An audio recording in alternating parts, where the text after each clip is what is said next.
o poema, né? Ótimo.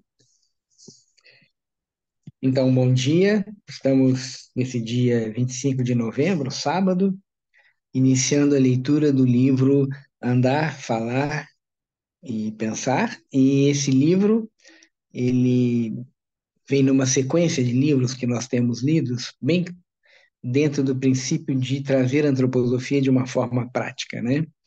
E nós estamos nesse primeiro encontro deste livro especificamente, mas estamos completando 130 encontros de estudos desde setembro de 2020, né? Quando nós começamos na pandemia com esses grupos. Na realidade, nós estamos falando do grupo de sábado, mas nós temos praticamente todos os dias nós temos um grupo de estudo com livros diferentes, né?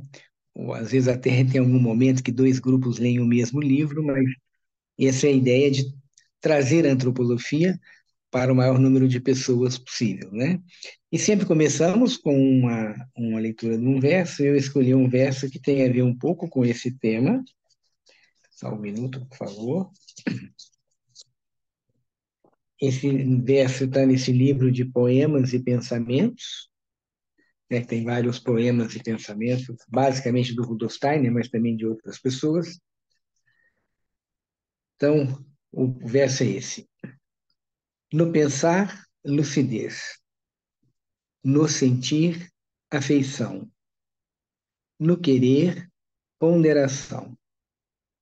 Se eu aspirar a esses três, então poderei esperar saber orientar-me corretamente nas trilhas da vida, frente a corações humanos, no âmbito do dever, pois a lucidez provém da luz da alma e a afeição mantém o calor do espírito.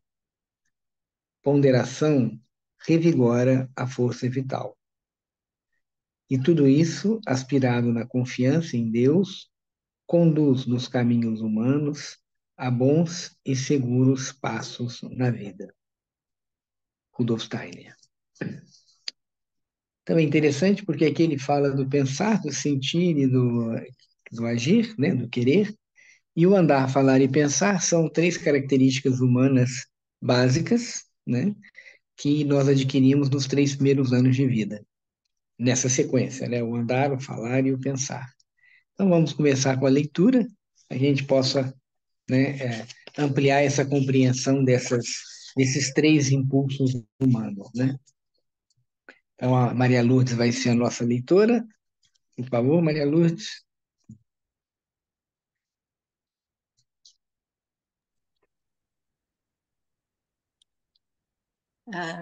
Deixa-me ver aqui uma coisa que eu estou aqui com dificuldade. Vou aumentar aqui. Então,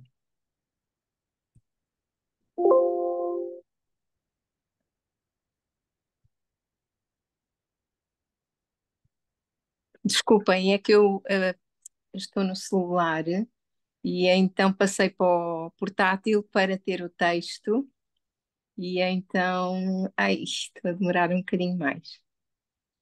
Ok, eu acho que está melhor. Andar, falar e pensar. A explanação efetuada até agora, nas conferências dos dias precedentes, não pretende meramente formular uma teoria sobre a necessidade de uma nova estrutura na educação, mas provocar o surgimento de algo como um tipo de mentalidade educacional. Nas palestras anteriores, eu quis falar menos ao intelecto e muito mais ao coração humano. E justamente isto é, para o educador, para o mestre, o mais importante e o mais essencial, pois, como já vimos, a arte da educação deve ter por base um conhecimento mais penetrante do homem. Há muito tempo se ouve, quando o assunto é educação, sobre este ou aquele procedimento para com a criança. O preparo pedagógico consiste frequentemente em mandamentos e regras, de certa forma teóricas, a respeito de como tratar o aluno. Desta maneira, porém, nunca é cultivada a plena dedicação do docente e educador a seu ofício. Tal só ocorre quando ele tem a possibilidade de realmente penetrar na entidade humana inteira, constituída de corpo, alma e espírito. Para quem, neste sentido, tem ideias vívidas acerca do homem diante da realidade profissional, essas ideias se convertem em vontade imediata. Aprende-se a cada momento a responder de forma prática a uma pergunta de peso. Quem faz essa pergunta? A própria criança. Assim, o mais importante é aprender a ler na criança e um verdadeiro e prático conhecimento humano orientado segundo os princípios corpo, alma e espírito conduz realmente a tal aprendizado. Agora, mudar de página. Agora assim, agora é por esta razão? Ah, É, só um minutinho. página Isso mesmo, 10. É 10, não é? Desculpem. Por esta razão, é tão difícil falar sobre a chamada pedagogia Waldorf, pois a pedagogia Waldorf não é exatamente algo que se possa aprender, sobre o qual se possa discutir. É pura prática e pode-se realmente apenas relatar, através de exemplos, como a prática é utilizada em cada caso ou necessidade. A própria prática surge a partir da experiência imediata, pois é imprescindível haver o conhecimento humano adequado quando se parte dessa convicção. Ora, pedagogia e didática já constituem, em certo sentido, uma questão social marcadamente ampla, pois a educação da criança deve realmente começar logo após o nascimento. Isto nada mais significa senão que a educação é atribuição de toda a humanidade, de cada família, de cada comunidade humana. Mas justamente isto nos ensina, no mais intenso grau, o conhecimento da própria natureza infantil antes do início da troca dos dentes, ao redor dos 7 anos. Um escritor alemão, João Paulo Friedrich Richter, não sei se é assim que se pronuncia, fez a experiência, fez uma esplêndida afirmação ao dizer: nos 3 primeiros anos o homem aprende muito mais para a vida do que nos 3 anos académicos. Em sua época havia apenas 3. De fato, antes de mais nada, os 3 primeiros anos de vida, e consequentemente os demais até ao 7º, são de uma suma importância para o desenvolvimento integral do homem, pois a condição humana da criança é totalmente diversa de uma condição posterior. A criança é, de fato, nos primeiros anos, um organismo totalmente sensorial. É necessário recorrer a expressões drásticas quando se quer realmente desvendar toda a verdade. Na vida posterior, o homem experimenta o sabor do alimento com a boca, com o palato, com a língua. Na criança, isto não ocorre, especialmente nos 3 primeiros anos, quando o sabor atua através de todo o organismo. A criança saboreia até com os membros o leite materno e a primeira alimentação. O que em idade posterior ocorre na língua, na criança se processa em todo o organismo. A criança vive, por assim dizer, saboreando tudo o que ingere. Neste aspecto, há algo de fortemente animalesco. Nunca devemos, porém, igualar o elemento animalesco da criança ao do animal. O animalesco da criança é sempre, por assim dizer, elevado a um nível superior. O homem nunca é animal, nem mesmo como embrião, aí muito menos. mas pode-se tornar as ideias mais claras fazendo uma comparação. Não sei se queremos parar ou não, é para continuar. Faz só essa comparação e a gente viu a comparação que ele faz, Ok. tá? Sim. Alguém que, com verdadeira consideração pelos processos da natureza, tenha visto alguma vez um rebanho em repouso após a pastagem, digamos, um rebanho de vacas no prado, estando cada uma das vacas maravilhosamente entregue ao cosmo, ocupada no processo digestivo, recebe uma impressão do que realmente acontece no animal. Todo o universo, todo um extrato do suceder cósmico se processa no animal. E enquanto digere, este experimenta as mais maravilhosas visões. O processo digestivo é o mais importante processo cognitivo no animal. E ao digerir, este está entregue de uma forma onírica ou imaginativa a todo o cosmo. Isto parece extravagante, mas por estranho que pareça, corresponde exatamente à verdade. E se o elevarmos a um grau acima, captaremos a vivência da criança em suas funções físicas. O sabor acompanha todas essas funções e, da mesma forma, se estende a todo o organismo da criança, algo que normalmente se localiza apenas nos olhos e nos ouvidos. Imagine-se o que de maravilhoso há num olho, como este capta o colorido do mundo exterior, formando interiormente uma imagem que nos permite ver. Isto é localizado, estando à parte de nossa vivência global. E então compreendemos como, com o intelecto aquilo que o olho cria de forma admirável e do qual é elaborada uma silhueta mental. Igualmente maravilhosos são os processos localizados no ouvido do homem adulto. Porém, tudo o que no adulto está localizado nos sentidos distribui-se na criança por todo o organismo. Consequentemente, e não existe na criança qualquer separação entre o espírito, alma e corpo. Tudo o que atua no exterior é reproduzido interiormente. A criança reproduz pela imitação tudo o que a circunda. Acho que aqui podemos parar um pouco, se alguém tiver alguma pergunta.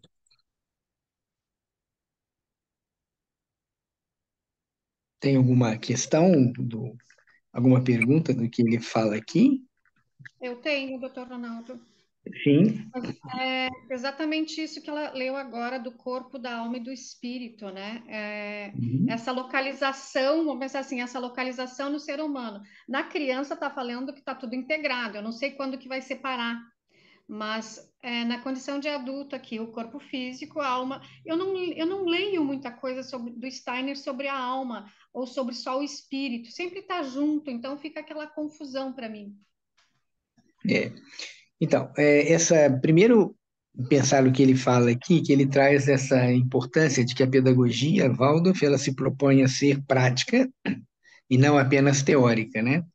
Embora, evidentemente, tenha toda uma carga de conceitos, né, para se entender.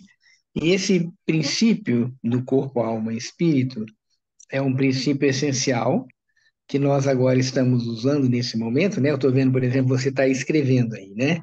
Então você tem esse corpo, que é visível, você tem um espírito, que é aquilo que te diferencia das demais Elianes que tem no mundo e das outras pessoas, e a tua alma é que faz a ligação entre aquilo que é sensório, físico, e aquilo que é o seu impulso. Então, você, por exemplo, se você está ouvindo, né? E com os órgãos dos sentidos, como adulto, está bem localizado no teu ouvido. Mas você tem a condição de compreender, de captar aquilo que está sendo falado através do espírito, mas se a sua alma, onde estão os nossos desejos e impulsos, não tem interesse por aquilo que está sendo falado, você não vai fazer essa ligação. Então, você tem os órgãos dos sentidos, você tem essa instância da autonomia, né, da sua individualização, e você tem a intermediação feita pela alma, onde estão nossos impulsos, desejos, né? Então, você pode estar na sala com todo mundo prestando atenção na palestra, mas se você se distrai, se você está com uma dor de dente, se você tem alguma coisa que a tua alma muda, né, o impulso do desejo para uma outra área, você não vai conseguir fazer essa complementação. Então, existem livros, inclusive, né, que pode ser até um livro que a gente possa ler no futuro, que é A Alma Humana, do Carl Koenig, que faz uma tradução do que o Steiner fala, mas é importante a gente perceber que isso tudo está presente num ser humano. É diferente da visão naturalmente tecnicista que nós evoluímos, onde nós pensamos só no corpo, né? E aqui ele até fala, né? O nosso sistema neurosensorial, ele traduz aquilo que nós captamos. Só que o que ele traz é bem interessante, isso é importante para a pedagogia, é que enquanto nós, como seres humanos adultos, nós temos os nossos sentidos bastante localizados, então eu vejo com os olhos, eu escuto com o ouvido, a criança também tem isso localizado, só que para a criança que está chegando no mundo, ela tem uma grande interação com o mundo. Ela percebe isso como um organismo como um todo. Então, é até citado aqui, você vê, se você vê uma criança mamando, um bebê mamando, você vê que, ou se você observa o corpo inteiro da criança, o corpo inteiro da criança faz parte da amamentação, né? Você vê até os dedinhos do pé mexendo nesse prazer que é a alimentação. Nós, como adultos, não fazemos mais isso, né? Nós localizamos o sabor do alimento na língua. Isso também a criança tem, só que a criança, ela é um organismo sensório como um todo. E isso faz uma diferença do ambiente para a criança. Então, tudo que acontece no ambiente da criança, principalmente nos primeiros anos de vida, isso vai diretamente para a vivência e para o corpo dessa criança. Enquanto nós adultos podemos nos separar disso, né? Imagine se nós captássemos tudo como a criança vai captando na hora da alimentação, numa praça de alimentação de shopping, por exemplo, né? Nós íamos ficar totalmente desestruturados. E aí já tem uma orientação que às vezes você se espanta de ver recém-nascidos numa praça de alimentação com a mãe, né? E o que não deveria ser feito, porque a criança precisa ser protegida porque ela é um organismo sensório muito aberto para tudo que ocorre. E aí, naturalmente, com a aquisição dessas três faculdades humanas, aí o ser humano vai crescendo, ele vai mudando essa relação. Não sei se atendi aí a sua pergunta. Sim, obrigada. Se não tivermos mais perguntas, acho que podemos continuar, então. Por favor, que página vocês estão? Eu não Agora eu estava preciso que conseguindo. você. Eu 12. estou com eu tô com um livro muito antigo, então a página é diferente, né? Então você está na página 12? Uhum. É no meu, que também é antigo, nos mais. Qual é a edição do seu? O meu? O meu é novo, é de 2014. É a Hum, Então, nona edição. nona edição, tá. O meu é tão antigo que nem edição tem aqui, mas não sei, mas o Mas texto tá pelo menos bom, está igual.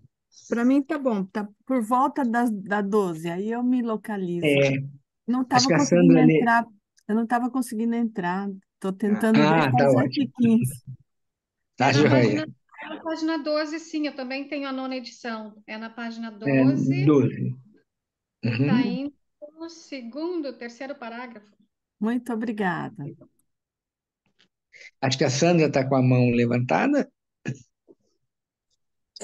Doutor Ronaldo, é muito precioso, né? Tá ouvindo?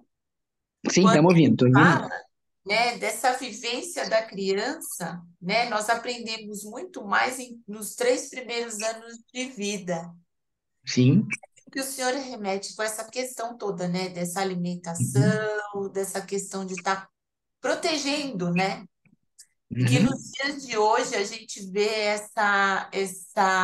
esses estímulos muito fortes desde pequenos, né? E, Sim. e esse aprendizado dos 3 primeiros anos, eu tenho que ter gratidão porque eu vivi nessa época de minha mãe ficar protegendo, amamentando, né? E eu fico pensando o que será agora dessa geração que não tem, porque doutor Ronaldo, eu tenho acompanhado crianças que nascem, elas já nascem com os olhos bem abertos, não é? Não é isso que Sim. está acontecendo, doutor Ronaldo? Isso.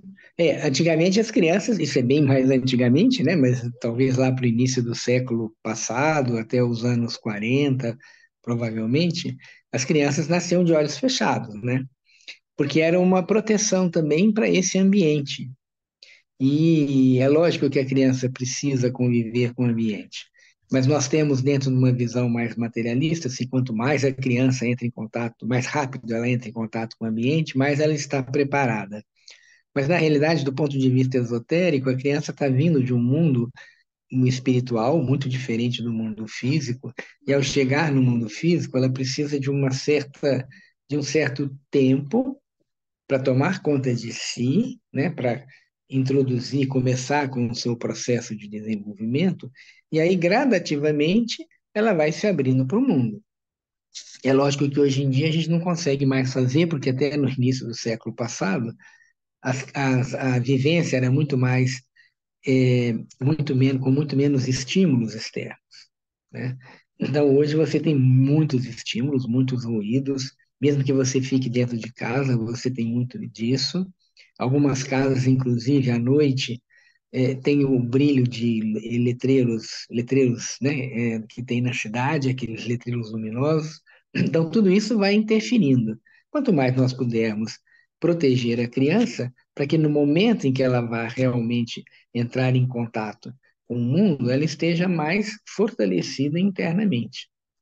E esses 3 primeiros anos são esses em que o ser humano vai adquirir exatamente as qualidades eminentemente humanas, né? Que o diferencia dos animais, que é realmente andar, que é falar e que é pensar. Então, se esse processo que é humano, das faculdades humanas típicas, se ele for atropelado por excesso de estímulos externos, aquilo que deveria ser trabalhado internamente com a calma necessária, com o tempo necessário, é acelerado. E nós sabemos que tudo tem seu tempo adequado. Tudo que é acelerado vai ter consequências, né?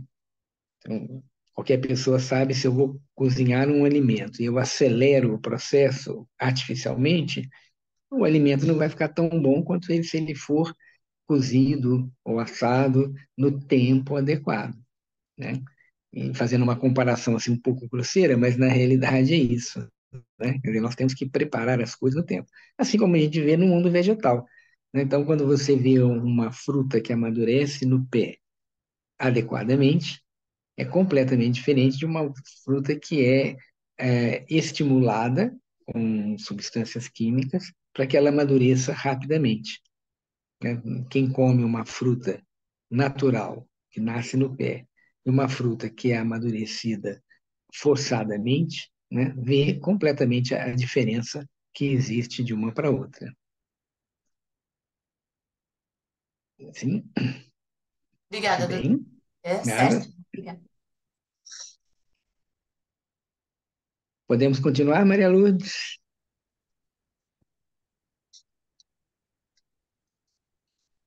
Ah, desta maneira, não é? Desta maneira, porém, nunca é cultivada. Não, acho que não. É tendo isso em mente, não é? Não, Pelo não, menos no meu aqui. é no 12. Esperem, que eu estou perdida nas páginas. Ah, exatamente. Ah, é a página 12, é o andar. Ah, sim, o andar, tendo Não, isto é, em é mente, antes desse. É antes desse, acho que tem um parágrafo que você tendo, não leu. tendo isto em Tendo em mente, mente isso. Uhum. Tendo isto em mente, observemos como são adquiridas pela criança nos primeiros anos 3 atividades, 3 faculdades que condicionarão toda a sua vida. Andar, falar, pensar.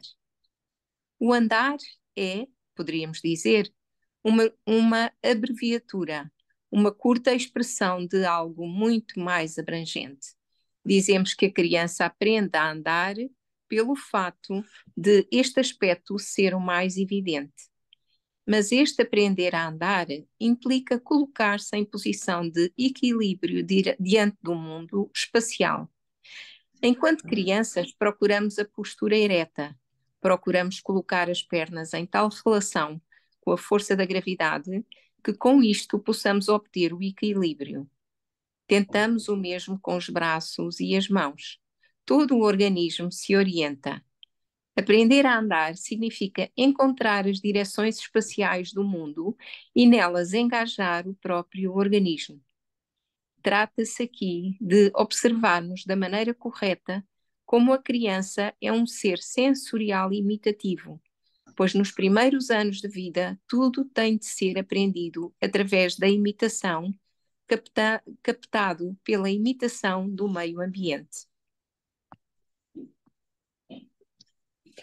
Ora, é evidente a maneira como o organismo faz brotar de si próprio as forças orientadoras, como o organismo do homem está apto a colocar-se em posição vertical, não permanecendo como ao engatinhar em posição horizontal e a utilizar os braços de forma adequada em equilíbrio diante do mundo espacial. Tudo isto é inerente à criança, originando-se, por assim dizer, dos próprios impulsos do organismo. Quando começamos, como educadores, a introduzir coação, por mínima que seja, naquilo que a natureza humana individual quer, quando não compreendemos ser necessário deixá-la livre e sermos apenas os guias auxiliares, prejudicamos então a organização humana para toda a vida terrena.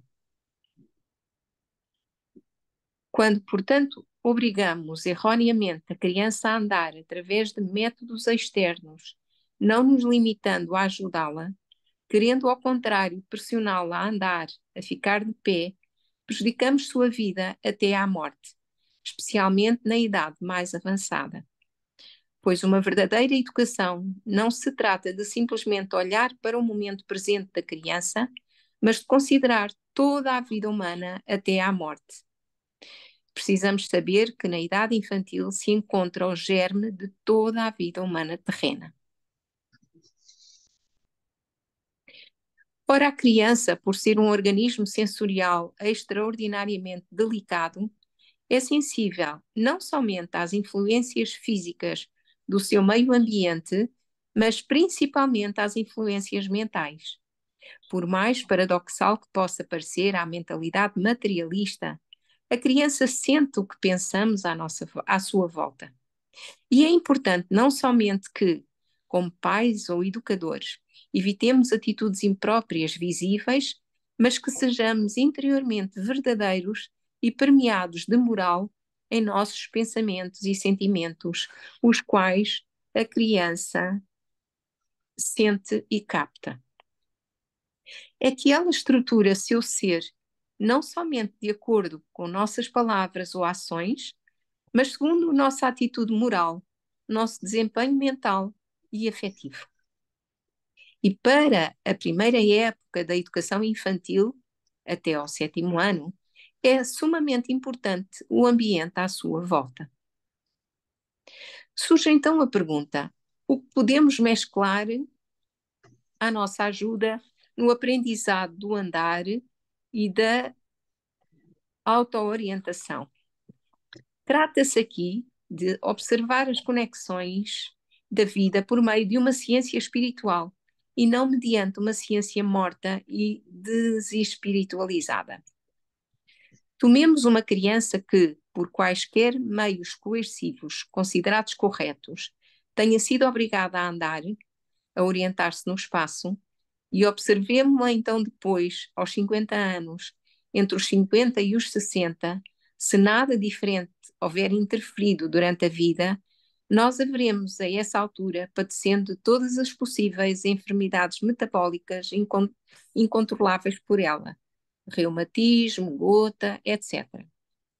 Tudo o que de anímico e espiritual exercemos sobre a criança, sim, é algo anímico espiritual, queremos induzi-la forçadamente à posição vertical, sim, é algo anímico ou espiritual, queremos induzi-la forçadamente à posição vertical e ao andar, mesmo que o façamos de modo inadvertido.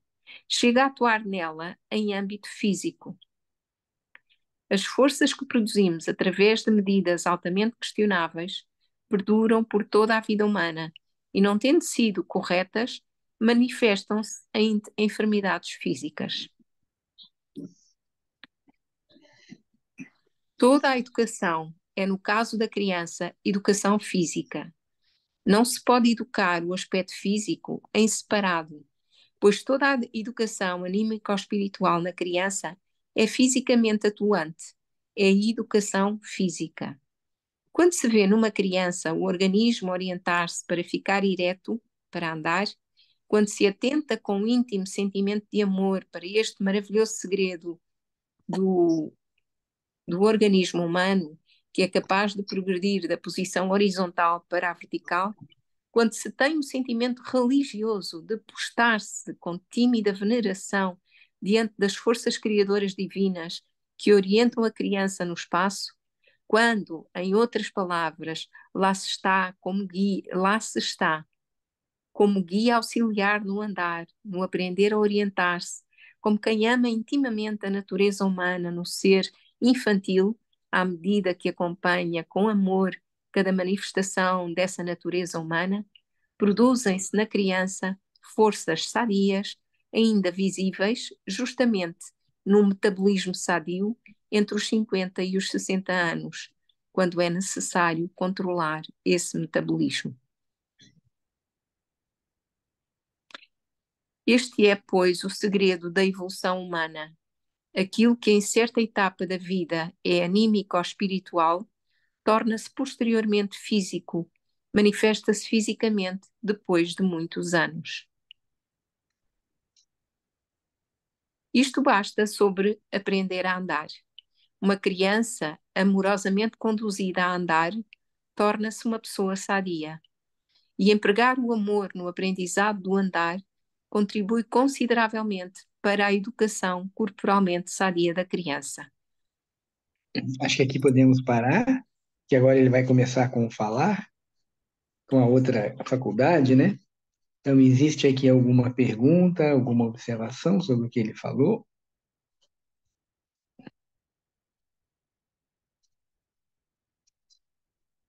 A Eliane? Ronaldo, é Oi? muito curioso. Essa semana eu recebi no grupo da família um Hum, videozinho que a sobrinha do meu marido teve. Filhinho dela está com uns 5 meses. E eles colocaram um vídeo dele com andador. hum, Gente, isso me deixou assim, vontade de escrever. Não, pelo amor de Deus, socorro. Mas eu não tenho liberdade.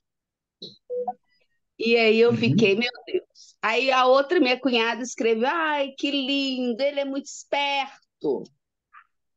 uhum, Eu não falei nada, eu fiquei quieta. O que que a gente faz na família? Você vê esse tipo de comportamento, né? Que já é muito mais assim, há anos se fala, não é nem só na antroposofia que a gente, né, já sabe que isso não é saudável, ó, animicamente, tudo, mas que já se, né, fala que isso não é saudável. Eu não sei uhum, como me comportar, eu fico assim querendo ajudá-la, né? Sabendo que isso vai ser no futuro prejudicial para o adulto, né? Igual está acabando de falar aqui. uhum. É, é uma situação complexa hoje em dia, né? Porque esse meio, né? Essa pressa que a gente vê nas coisas. Ah, quanto mais cedo você estiver preparado para a vida, isso uma representação mental que as pessoas fazem, né?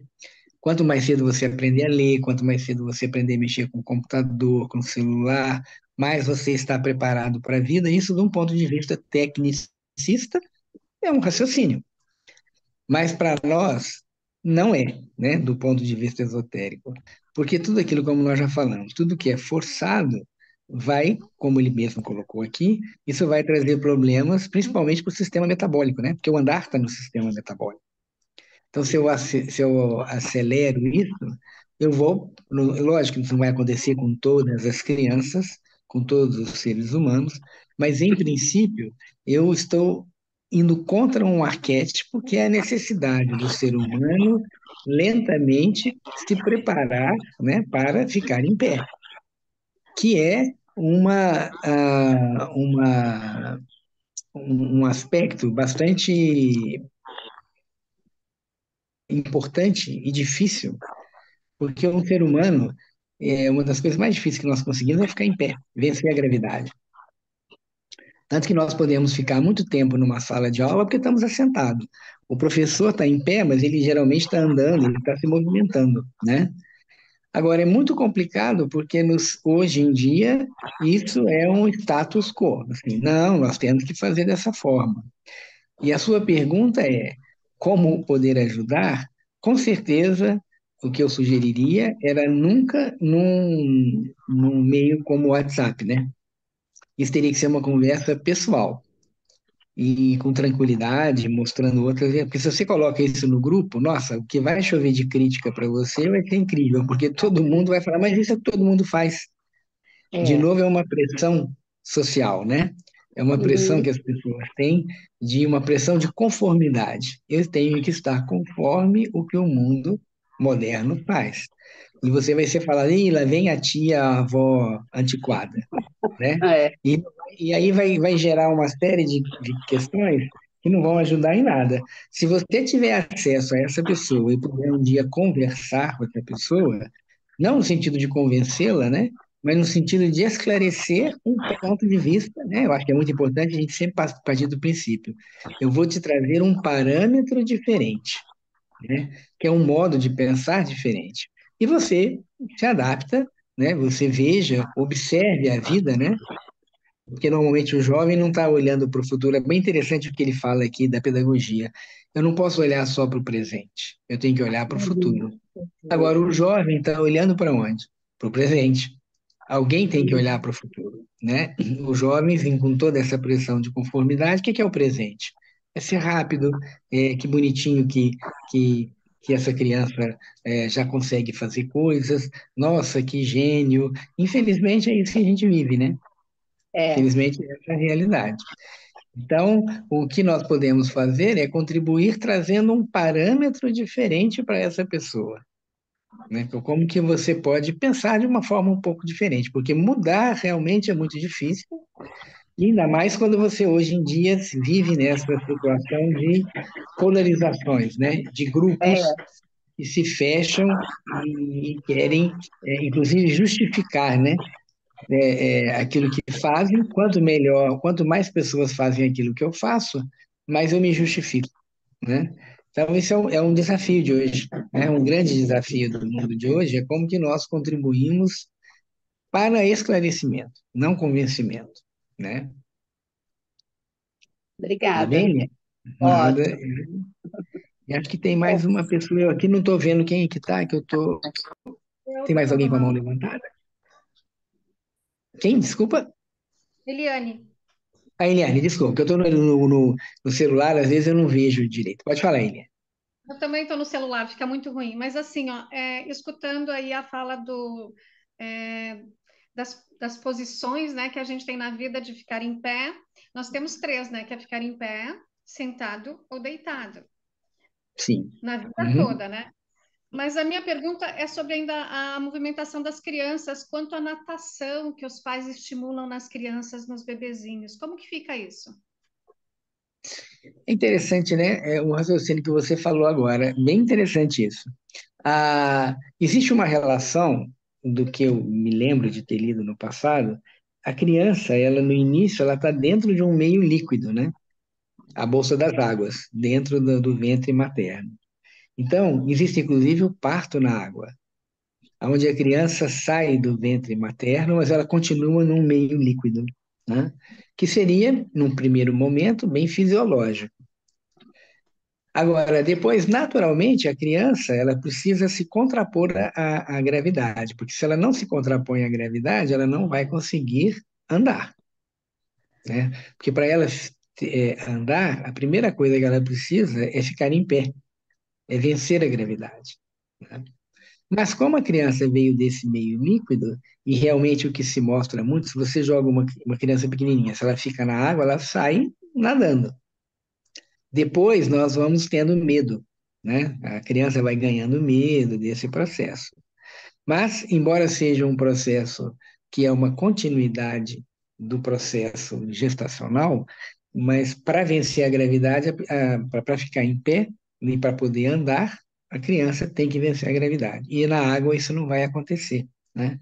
Inclusive, é um dos aspectos interessantes da sua pergunta, porque se fala muito para as mulheres que estão tendo perda óssea na menopausa, que tem que fazer exercício físico, a caminhada é um dos mais importantes, justamente por causa da oposição da gravidade, né? Então, nesse sentido, a hidroginástica, que é um excelente exercício para adulto, para essa função ela não serve, porque justamente a hidroginástica tira o peso, né? Você está dentro da água, você não tem o peso. Então, é ótimo, nada contra a hidroginástica, mas neste sentido, você não está usando a necessidade do contato com a terra para poder fortalecer o osso. Então, é um outro aspecto, né? Como você falou. Então, nós começamos realmente na vida deitados, assentamos e depois ficamos em pé. Quer dizer, esse é o movimento que é o desenvolvimento crânio-caudal que nós falamos, né? O crânio sacral para alguns, que é você ficar, a criança primeiro, ela vai assentar, depois ela vai engatinhar, depois ela fica em pé.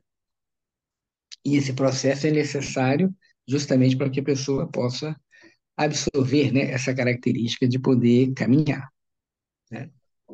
Não sei se também respondi a sua pergunta. Nossa, Tudo bem? aprendi até mais sobre a hidroginástica aqui agora. Obrigada. Vejam bem, não é nada contra a hidroginástica, mas temos que perceber que existe aquela lei de Arquimedes, né, que você desloca o peso em função do empuxo, né?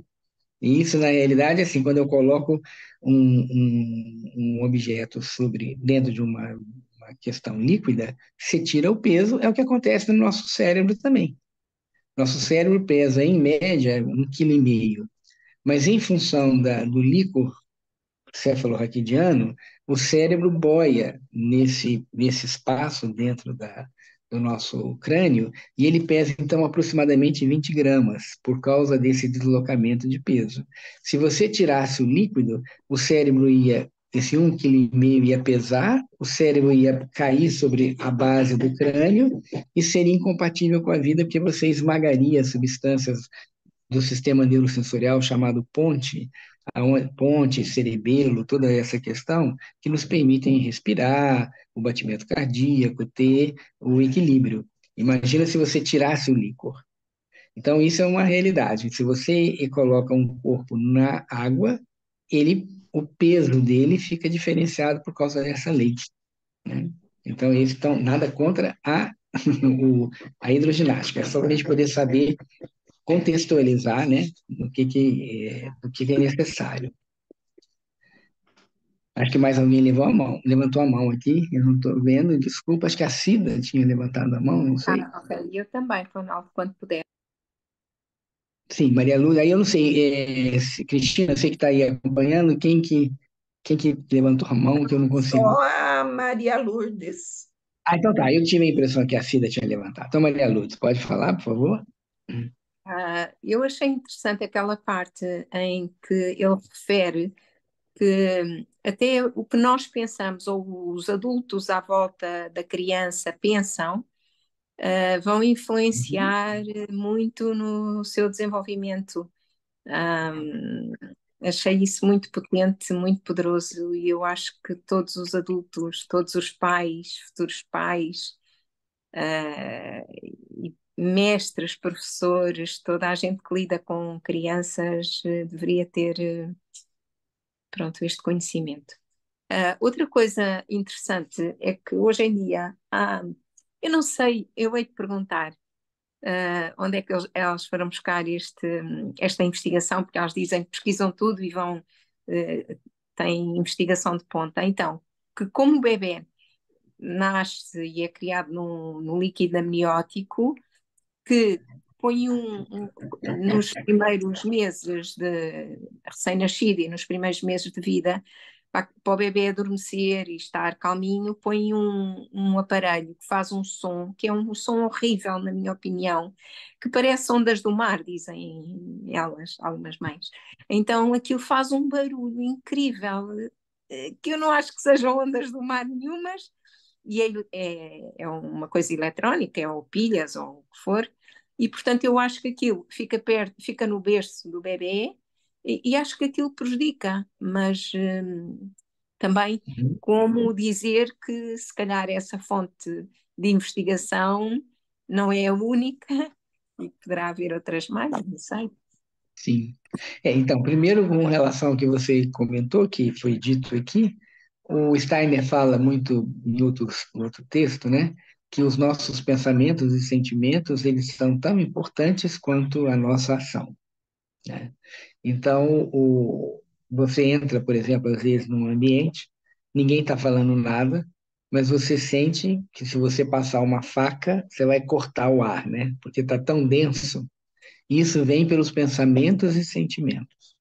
Então, se eu estou falando com uma pessoa, delicadamente olhando para essa pessoa, mas aqui dentro eu estou pensando as coisas piores sobre essa pessoa e alimentando os piores sentimentos, isso tem uma interferência.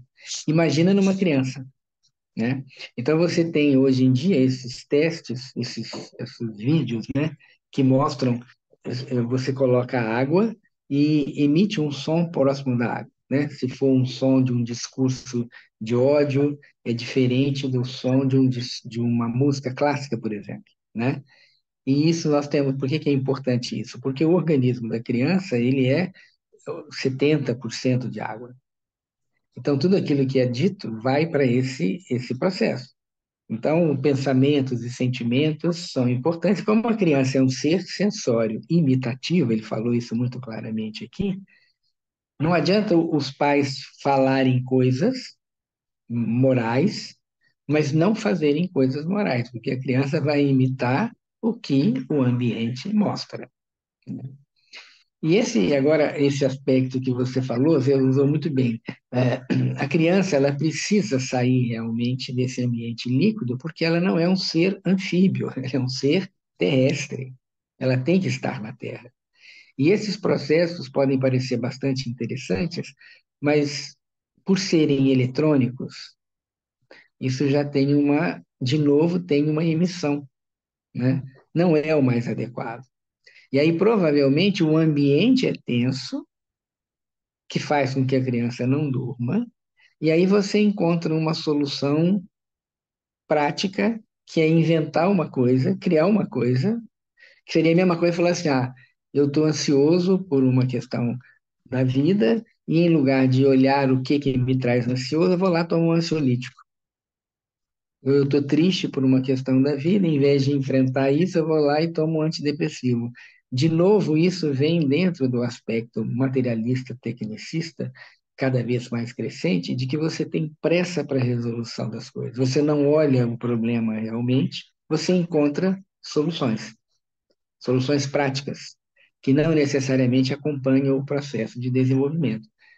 Vai fazer efeito? Com certeza, pode ter um efeito, mas nós não sabemos o futuro. De novo, volto ao que ele falou aqui: nós não podemos pensar apenas no presente, nós temos que olhar para o futuro, né? O que não se faz hoje em dia praticamente, né?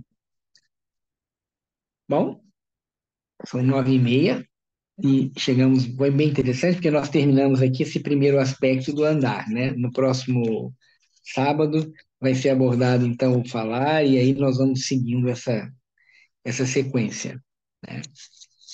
Tudo bem? Podemos Vou encerrar? interromper a gravação. Tá, obrigado.